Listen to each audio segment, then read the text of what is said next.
Bonjour à tout le monde, j'espère que vous allez bien. Moi, je vais super bien par la grâce de Dieu. Je vais bien, un peu sonné. Aujourd'hui même, je suis pas allée au cours. J'avais un cours en présidentiel. Cours en présidentiel. Putain, moi, je suis fatiguée. J'avais un cours en présentiel, mais je suis pas partie parce que je suis fatiguée. Je suis fatiguée. Dans la vie qui est là, souvent tu es fatigué. Même quand tu es bon élève, jusqu'à un jour là. Tu oublies à faire des bons élèves là. Je suis fatiguée, j'ai envoyé un message à l'administration, je lui ai dit, aussi paradoxal que cela puisse paraître, Ange Prisca Dianzo, aujourd'hui, elle ne vient pas au cours. J'ai toujours été là-haut. Ça fait 3 mois, je ne rentre pas un cours. Aujourd'hui, je suis à la maison, je suis fatiguée. Vous allez bien? Moi, je vais super bien. Avant de commencer cette vidéo-là, je tenais déjà, pour toutes ces personnes-là qui suivent l'actualité, qui est chrétien, qui avait une fois entendu du pasteur Marcelo Tounassi.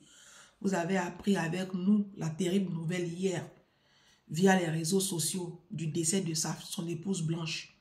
Vraiment, cette nouvelle-là nous a tous assommés. Moi-même, j'étais au cours. Et puis, vers le créneau de 13h, c'est ça, non, 13h, 14h, c'est comme ça que j'ai reçu des notifications. Je dis où? Donc, c'est ça la vie là. C'est ça qui est la vie là qui est comme ça. La vie où on court pour aller construire maison, acheter terrain. Et puis on a des projets. Puis à cause de ça, on tue les autres. On se fait la guerre, on se jalouse. C'est ça qui est la vie là. Ça là, c'est ça qui est la vie. 44 ans, jolie comme ça. Aimée par son mari comme ça, on peut partir comme ça, sans dire au revoir à ses enfants. Hier même, je n'ai pas dormi. Je suis triste. Mon âme est triste. Puis mon cœur est serré comme ça. Il dit, oh, hey, le monde l'a fait peur, hein. C'est pour ne rien. Vous êtes en train de vous battre sur les réseaux, vous insulter, c'est pour ne rien. La vie qui est là, c'est bon. Vraiment, Yako à tous les pasteurs. Yako au pasteur Marcelo Tounassi. Que Dieu fortifie son serviteur. Et la vie qui est là, même les disciples de Jésus ont connu des morts bizarres. Job même, c'est la vie. Hein? Job même, Job. La Bible dit que Job était intègre devant Dieu. Dieu était là comme ça. Puis Job a tout perdu. C'est comme ça. Papa Marcelo Tounassi, que Dieu te fortifie. Que Dieu fortifie la famille de Maman Blanche. Oh, les enfants là, les plus petits là. Que Dieu vous fortifie. L'église, la compassion. Que Dieu ait compassion de vous. Que Dieu vous soutienne. La Bible dit pleurer avec ceux qui pleurent, réjouissez-vous avec ceux qui se réjouissent. Vraiment, tout le corps de Christ est en pleurs sur les réseaux. Pour une fois, les pasteurs là sont unis. Si la mort peut vous unir tant qu'à faire, hein, si c'est la mort de Blanche, vous attendiez pour vous unir, c'est bien. En tout cas, c'est bien. Vous êtes beaucoup unis en ce moment dans les pleurs là. C'est bien. Pour une fois, les pasteurs sont unis. La mort peut unir comme ça. C'est bien. Papa Marcelo Tounassi, que Dieu te bénisse, que Dieu te fortifie. Tu es un champion. Oui. Tu es un champion. Tu vas te relever. Ça va aller. Dieu va t'aider. Ça va aller. Hein? Ça va aller. Dieu va t'aider. Dieu va faire que ça va aller. Tes enfants, tu vas t'en occuper. Tu as toujours fait. Maintenant, ta moitié n'est plus là. Dieu, il va faire. Il va faire. C'est lui qui fait tout. Yako à tout le monde. Hein? Bon, actualité oblige. Je veux revenir sur une chose. Sur un état de fait. Et puis essayer de parler à ma communauté. Quand je vous dis changer votre système de pensée, vous pensez que je suis en train de vous insulter matin, midi, soir. Vous pensez que c'est parce que je me sens supérieur à vous. J'entends, j'ai lu, je vois sur TikTok, les Africains s'insurger devant cette histoire de Jordan Bardella et puis de Marine Le Pen qui ont gagné aux élections européennes et qui vont encore gagner très prochainement. Je vous vois vous exciter comme ça. C'est votre pays. Les Blancs sont allés voter les trucs. Votre problème, il est où? Vous sautez, vous tombez, c'est pourquoi?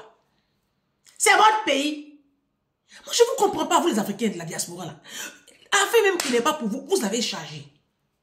Non, les Blancs sont racistes. Oh, c'est du racisme. Ils sont racistes. Ils sont racistes. Et les mêmes Blancs qui sont allés voter FN, là. Non, non, non, attendez. Les Blancs qui sont allés voter Marine Le Pen, là. Et puis qui sont allés voter Bardella, là. C'est les mêmes là qui vous soignent dans les hôpitaux, hein, quand vous êtes malade. Et puis ils vous soignent bien. C'est les mêmes là. Hein. Mais on va y arriver. Vous savez, moi je ne vois pas dans l'élection, dans la montée de l'extrême droite, parce que c'est dans toute l'Union européenne. Hein. Vous allez vous renseigner, c'est pas qu'en France. L'extrême droite a remporté dans toute l'Union européenne. Moi, je vois ça comme la voie du changement. La France, en votant le Rassemblement national avec des Bardella là, Bardella, ouais, je sais pas, Jordan là, le joli garçon, et la Marine Le Pen. La France, non pour moi, hein, la France a voté pour le changement. Je ne vois pas où est... La France n'a pas voté contre l'immigration ou contre les Africains. Ils sont allés voter pour le changement. C'est un cri du cœur, c'est un ras-le-bol. Ils sont fatigués. Ils sont fatigués de la politique des socialistes. Ils sont fatigués de la politique de Macron. Ils n'ont pas envie de se faire manger dans leur propre pays. Comme les Congolais sont en train de se faire manger aujourd'hui par les Angolais et par les Rwandais. Ils n'ont pas envie de connaître ça. Ce que nous, la Côte d'Ivoire, on a connu, et puis aujourd'hui, c'est les Burkinabés et puis les Maliens qui à un moment donné, qui ont voulu s'asseoir sur notre tête là. Les Français disent qu'eux, ils ne veulent pas connaître ça. C'est quoi le problème? Non, sérieux, c'est quoi le problème? Les Français sont racistes. Hein? Vous savez ce qu'on appelle être raciste? Les Français sont racistes. Mais je dis, ce sont les mêmes Français racistes là qui vous soignent dans les hôpitaux quand vous êtes malade. Ce sont les mêmes Français racistes là qui sont dans les organismes humanitaires comme la Croix-Rouge, comme les Restos du Cœur.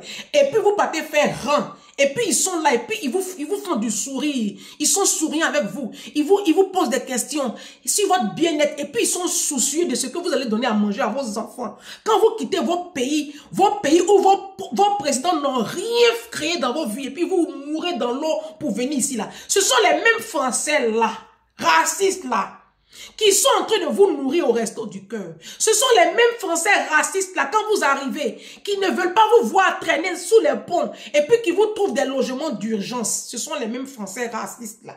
C'est la même France là qui vous verse des allocations familiales. Et puis vous prenez ça pour aller construire une maison au pays, au détriment de l'éducation de vos enfants. Ce sont les mêmes Français racistes là. Ce sont les mêmes Français racistes là qui sont en train de militer pour vos droits, vous les étrangers. Nous les étrangers, nous qui arrivons ici. Et puis pour avoir papier, on est obligé de faire micmac là. Ce sont les mêmes Français là qui montent des associations et puis ils défendent nos causes. Ce sont les mêmes Français là. Quand vous mourrez dans l'eau là-bas, l'océan Atlantique là, quand vous êtes en train de vous noyer là, ce sont les mêmes Français là qui sont dans la Croix-Rouge, dans les organisations et puis qui sillonnent la mer là. Ils laissent leur famille, ils ont des enfants, hein. Ils ont des enfants. Et puis ils font du bénévolat. Ils ne sont pas payés pour ça, hein. C'est ce qu'on appelle bénévolat. Et puis ils sillonnent les mers là. Dès qu'ils voient un bateau, ils vont à la rescousse. Et puis ils vous sortent de l'eau là. Vous qui ne savez pas nager, puis vous prenez le bateau là. C'est les mêmes blancs là, hein. Parce que, non, attendez, je vais m'asseoir bien. Oh. Les Français sont racistes. Mais c'est que les Français nous donnent dans les pays là. Nous-mêmes, nos propres pays d'origine, on n'a pas eu ça. Attends, je vais ouvrir, parce que ça va défibriler.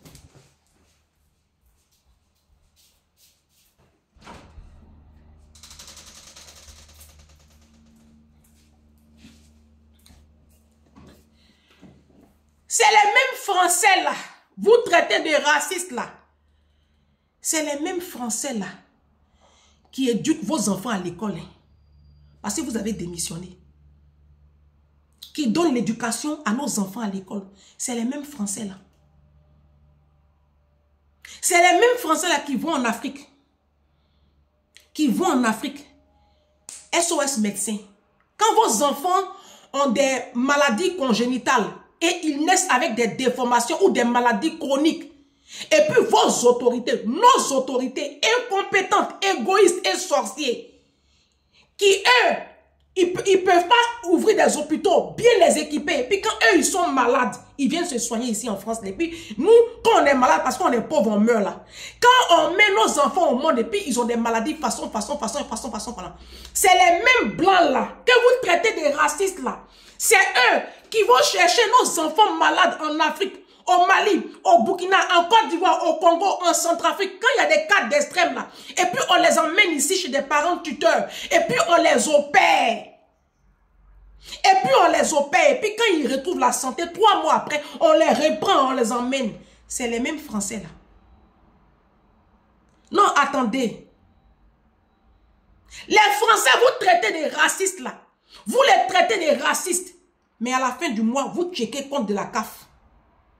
Vous prenez l'un des CAF là. Et puis vous envoyez à vos parents pauvres en Afrique pour qu'ils puissent manger. Est-ce que vous connaissez même Dieu même? Est-ce que vous savez que Dieu, il n'aime pas l'injustice? Vous savez ça? Non, est-ce que vous savez ça?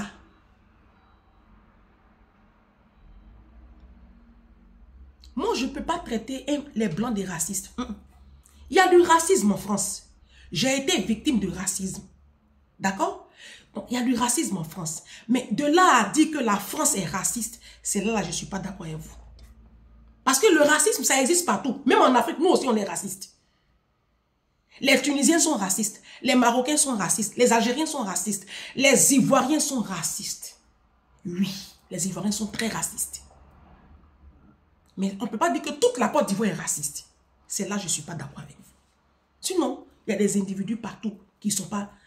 Et puis même, souvent le racisme, là, c'est quelque chose que nous, on a créé de toutes pièces. Quand je vous parlais ici, vous m'avez écouté? Non, la montée de l'extrême droite en Europe, ce n'est pas contre les Africains. Ils sont fatigués de nous. Nos enfants se cassent. Nos enfants volent. Nos maris volent. Nous volons dans les caisses. À Lidl, à Carrefour, nous sommes des voleuses et des voleurs. Nous crachons partout, on fait pipi partout, on salit partout. Regardez les logements sociaux. Les mêmes blancs que vous traitez des racistes là, c'est les mêmes blancs là qui vous donnent des logements sociaux, que vous abîmez. En Afrique, là, nous on a chambre. On connaît même chambre. On est 10 dans une seule caisse, 15 dans 2 chambres salon, 20 dans 50, dans 3 chambres salon, on est 50 personnes. Mais tu arrives en France. Les blancs regardent ton dossier. Comme tu as 2 enfants, 3 enfants, on te donne 3 pièces, 4 pièces. C'est les blancs là, vous traitez des racistes. Eux, ils vous donnent les logements sociaux. Et puis vous prenez ça, vous surlouez ça à vos compatriotes. L'argent là, vous prenez, vous partez, envoyez ça en Afrique, vous construisez immeubles. De vous à eux là, c'est qui est mauvais? Eux, ils aiment plus vos enfants que vous-même. Parce que eux, ils vous donnent les logements sociaux pour que vos enfants grandissent dans de bonnes conditions. Mais vous dites non. Vous dites non. Que comme vous avez vécu entassés les uns sur les autres, empilés sur les uns sur les autres en Afrique comme du bétail, vous allez reproduire le même schéma. C'est les mêmes blancs là qui sont en train de lutter pour les droits de vos enfants. C'est ceux-là, vous traitez des racistes. Vous traitez les Français des racistes. Moi, quand je suis arrivé ici en France, j'étais sans papier quand je partais accoucher. J'étais sans papier quand je partais accoucher. Je suis rentré à l'hôpital. Il était 7h moins 10. Je ne sais pas ce qui s'est passé. À 19h, à 18h40, je ne sais pas, ils ont commencé à courir avec moi. État d'urgence, je ne sais pas. On dit l'enfant est en détresse respiratoire. Parce qu'ils ont tout fait pour me faire accoucher par voie basse. Je n'ai pas pu. Finalement, ils m'ont fait une césarienne. En enlevant l'enfant, tellement ils étaient pressés pour enlever l'enfant parce que l'enfant était en détresse respiratoire, le scalpel, j'ai déjà raconté l'histoire, le scalpel a déchiré le dos de mon enfant. Jusqu'à présent, ma fille porte les séquelles du scalpel. Je n'ai pas porté plainte contre l'hôpital. Quand ils ont sorti ma fille, elle était noire, hein? Ma fille est très noire, gencive est bien noire, elle est noire foncée bien, comme une vraie ivoirienne. Quand ils ont sorti ma fille pleurait pas, elle n'avait pas de vie en elle. Il n'y avait pas de vie. Et moi j'étais encore dans les vapes. Ils ont crié. J'ai entendu code. Mais le reste là, je ne sais pas si c'est rouge, si c'est bleu. Docteur Castagne, l'autre, l'anesthésiste, il a dit, eux tous, ils ont pris mon bébé, ils ont foncé dans la porte là. Et puis ils ont commencé à courir dans les couloirs. Et c'est là que moi j'ai vu ma vie basculer. C'est depuis ce jour-là. Moi j'ai décidé de servir Dieu. Ma fille, elle n'avait pas de vie. Quand ils sont partis à mon enfant, j'ai vu ça comme une éternité. Il s'est passé du temps, hein. Peut-être 5 minutes comme ça. Ils sont en train de appuyer poitrine de mon enfant. Je n'ai jamais raconté ça comme ça. Ils sont en train de donner la vie à mon enfant. On fait, on souffre, on fait. J'ai commencé à pleurer. Et à un moment donné, docteur Castagne rentre. C'était une dame. Son visage est tout rouge. J'ai dit, madame, qu'est-ce qui s'est passé? Elle dit, madame Denzo, vous croyez en Dieu depuis votre grossesse. On vous avait dit que l'enfant serait trisomique. Il se pourrait que votre enfant soit trisomique. On a fait le test. Après, il n'y avait rien. Vous avez dit que ça ne va pas se passer parce que vous croyez en Dieu. Vous croyez en ce même Dieu? J'ai dit, oui, docteur Castagne. Oui, elle dit, priez. Ils n'ont pas regardé la couleur de la peau de mon bébé. Parce qu'elle n'était pas... Ma fille n'est pas métisse. Pour dire même, comme son papa est blanc, ils vont penser au blanc. Elle est noire. Elle est née bien noire. Bien noire. Ils n'ont pas... Si c'était en Côte d'Ivoire, là, oh! Il a dit, oh! Il va se tuer même pour réveiller quoi? Les blancs là se sont acharnés sur la petite là. C'est les mêmes blancs là. 6 minutes après, 7 minutes après, une dizaine de minutes après, ils ont fini de me coudre. Hein, et puis je suis là maintenant, j'attends mon bébé. Je pleure. C'est les blancs là. Hein. Non, attendez, c'est les mêmes là. Hein. On me ramène mon bébé. Elle pleure même pas. Elle pleure pas. C'est des glaires qui sortent de partout. Elle est affaiblie. À force de faire le massage cardiaque là. Après, elle a eu...